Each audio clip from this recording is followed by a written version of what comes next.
Arteta na wachezaji wako, Mikel Arteta na wachezaji wako, mnawakosea sana mashabiki wa Arsenal, mnawakosea sana guys.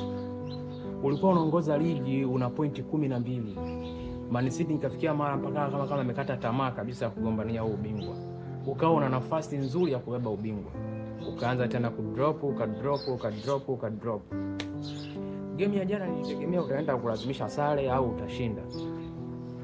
Manchester City ameibuka na ushindi wa chuma 2-1 na imemfufua 90% kutwaa taji la EPL msimu huu.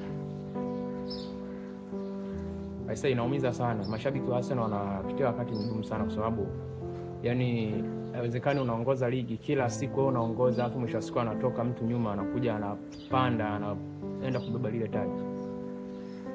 Inaumiza sana guys, na kusema kwamba this time kumzuia Pep Guardiola asibebe ubingwa ni ndoto za United, kwa sababu game alizonazo bado ana kiporo, na wewe game ulizonazo kila mtu ashinde game zake, lakini uongo mbaya 30% anazo Arsenal kubeba ubingwa. 70 zote nimempa Mikel Arteta na ni Pep Guardiola.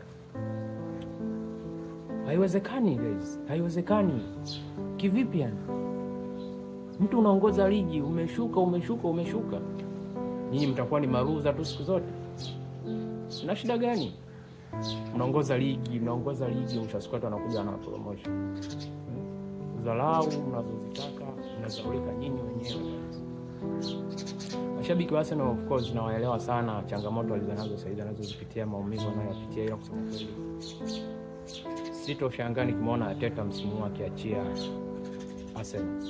Sitoshangaa.